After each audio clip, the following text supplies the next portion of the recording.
नमस्कार, स्वागत आहे तुमचं दिशा's रेसिपीमध्ये। आज आपण टमाटर बीट मिक्स सूप रेसिपी बघणार आहोत। खूप छान रेसिपी आहे आणि पटकन होते। त्यासाठी मी 4 लाल टमाटर घेऊन घेतलेले आहे। मोठ्या साईजचं बीट घ्यायचं, 3 मिरच्या, आलं आणि लसूण घ्यायचं आहे। आता बीट, मिरची आणि टमाटर स्वच्छ धुवून घ्यायचे आणि मोठे मोठे तुकडे करून घ्यायचे आहे। आता कुकरमध्ये आपल्याला सर्व मिक्स शिजवून घ्यायचं आहे। त्यासाठी टमाटर टाकून घ्यायचे, बीट टाकून घ्यायचे। आता इथे मी टमाटर आणि बीट थोडे मोठे साईजचे चिरून घेतलेले आहे। त्यामध्येच आपल्याला आलं टाकून घ्यायचं आहे, 4 लसूण पाकळ्या टाकून घ्यायच्या आणि 3 मिरच्या टाकायच्या आहे। मिरची कमी जास्त तुम्ही करू शकतात। आता यामध्ये मी अर्धा ग्लास पाणी टाकून घेतलेलं आहे, पाणी जास्त टाकू नका। आणि 4 ते 5 शिट्या करून घ्यायच्या आहे।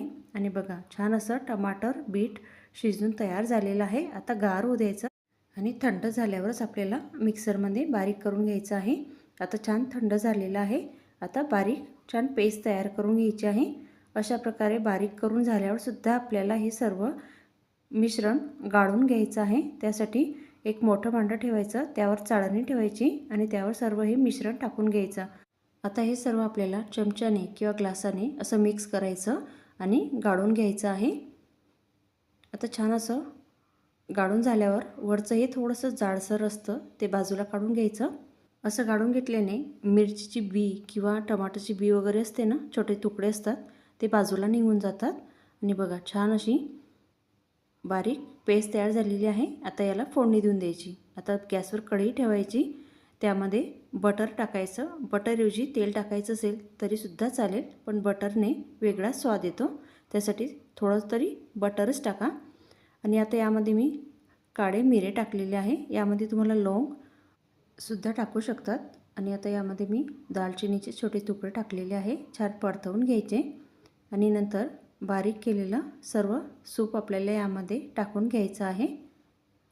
आता याच कढईमध्ये थोडंसं पाणी टाकून मिक्स करायचं आणि तेच पाणी आपल्याला परत यामध्ये टाकून घ्यायचं आहे। आता यामध्ये आपल्याला काळं मीठ टाकलेलं आहे, किंवा तुम्हाला काळं मीठ नसेल तर सेंधे मीठ टाकलं तरीसुद्धा चालेल, किंवा चाट मसाला टाकला तरीसुद्धा चालेल। आता यामध्ये मी जिरे पूड टाकलेली आहे आणि अर्धा चम्मच मीठ टाकलेलं आहे आणि अर्धा चम्मच साखर टाकलेली आहे। आता छान मिक्स करून घ्यायचं। आता इथं थोडं घट्ट वाटत आहे, त्यासाठी मी थोडंसं पाणी अजून टाकणार आहे।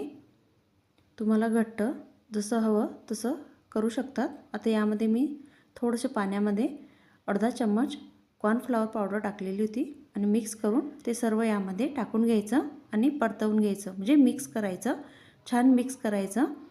आणि आता छान उकळी येऊ द्यायची आणि उकळी आल्यावर सुद्धा आपल्याला सर्व सूप मिक्स करून घ्यायचं आहे। आणि बघा छान असं गरमागरम सूप तयार झालेलं आहे, खूप छान आणि पटकन तयार होते। आता यामध्ये बीट आणि टमाटर आहे, म्हणजे पौष्टिक तर होणारच। लहानांपासून मोठ्यांपर्यंत सर्वांना खूप आवडेल। कशी वाटली तुम्हाला टमाटर बीट मिक्स सूप रेसिपी आवडली असेल तर लाईक करा, शेअर करा आणि सबस्क्राईब करा। धन्यवाद।